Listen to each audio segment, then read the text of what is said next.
1940 টাকার সিলিন্ডার বলে বটে, তবে 2200 টাকার নিচে কোথাও সিলিন্ডার পাওয়া যায় না। ঢাকা শহরে 1-2 ঘন্টা লোডশেডিং থাকে, কিন্তু গ্রামে সেটা 14 ঘন্টা পর্যন্ত গড়ায়।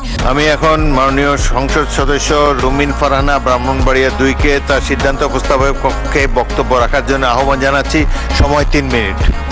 মাননীয় স্পিকার, আপনাকে ধন্যবাদ।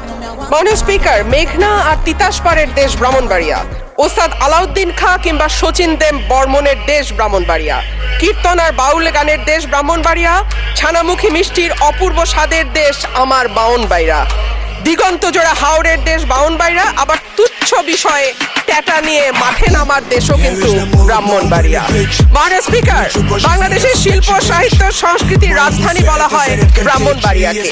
এই মাটিতে একদিকে যেমন সুর সম্রাট ওস্তাদ আলাউদ্দিন খাঁ বা শচীন দেব বর্মনের জন্ম হয়েছে, তেমনি এই মাটিতে জন্ম নিয়েছেন ধীরেন্দ্রনাথ দত্ত বা অলি আহাদের মতন সংগ্রামী চরিত্র, যাদের কল্যাণে বাংলা আজকে আমাদের রাষ্ট্রভাষার স্বীকৃতি পেয়েছে। মাননীয় স্পিকার, আমার নির্বাচনী এলাকা ব্রাহ্মণবাড়িয়া 2 এর অন্তর্গত আশুগঞ্জ একটি শিল্পনগরী। এখানে সার কারখানা, বিদ্যুৎ কেন্দ্র, চাল কল, মিল, ফ্যাক্টরি আছে, বন্দর। ব্রাহ্মণবাড়িয়ার গ্যাস যায় সারা বাংলাদেশে, কিন্তু ব্রাহ্মণবাড়িয়ার মানুষ গ্যাস পায় না। মাননীয় স্পিকার, তিতাস গ্যাস ফিল্ড বাংলাদেশের অন্যতম প্রাচীন ও প্রধান প্রাকৃতিক গ্যাস কেন্দ্র।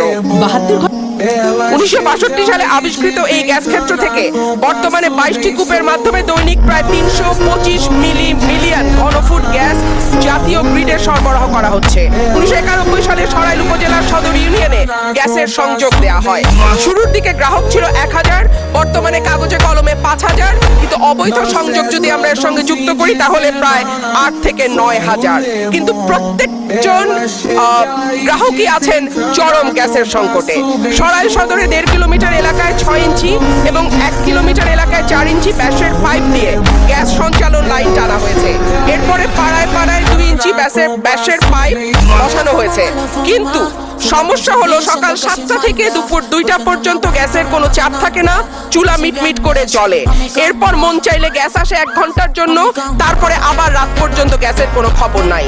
দেশে গ্যাসের সংকট আছে, তার উপরে শীতকালে গ্যাসের চাহিদা আরো বাড়ে। অন্যদিকে আছে অবৈধ সংযোগ। Bakhrabad gas transmission and distribution system limited Brahmanbaria কার্যালয় থেকে জানানো হয়েছে, লোকবলের অভাব সহ নানা সংকটে তাদের তদারক করা পুরোপুরি সম্ভব হচ্ছে না। মাননীয় স্পিকার, 2016 সালে বাসাবাড়িতে গ্যাসের সংযোগ দেওয়া বন্ধ হলেও এখনো কিন্তু অসাধু কর্মকর্তাদের সাহায্যে বেশ কিছু মানুষ বাড়িতে অবৈধ গ্যাসের সংযোগ নিয়ে রেখেছে। সরকার রাজস্ব বঞ্চিত হচ্ছে এবং যাদের বাড়িতে সত্যিকারের লাইন আছে তারাও গ্যাস পাচ্ছে না। শেষমেশ মাটির চুলা, এলপিজি সিলিন্ডার আর বৈদ্যুতিক চুলা ভরসা। কিন্তু মাননীয় স্পিকার, আমাদের জীবন মানের এখন এমন উন্নয়ন হয়েছে যে গ্রাম বা মফস্বল এলাকাতেও এখন কিন্তু মানুষ ফ্ল্যাটে থাকে, পাকা বাড়িতে থাকে, উঠান এখন অনেকটাই বিলাসিতা। সুতরাং মাটির চুলায় রান্না করা বাস্তবতা বিবর্তিত। মাননীয় স্পিকার, আমাকে 2টা মিনিট সময় বাড়িয়ে দেবেন। মাটির চুলায় রান্না করা, মাননীয় সদস্য 1 মিনিট আপনাকে দিলাম। অন্যদিকে যদি আমরা এলপিজির দিকে তাকাই মাননীয় স্পিকার, 1940 টাকার সিলিন্ডার বলে বটে, তবে 2200 টাকার নিচে কোথাও সিলিন্ডার পাওয়া যায় না। আর আমরা যদি বিদ্যুতের চুলার কথা বলি তাহলে বলতে হয় ঢাকা শহরে 1-2 ঘন্টা লোডশেডিং থাকে, কিন্তু গ্রামে সেটা 14 ঘন্টা পর্যন্ত গড়ায়।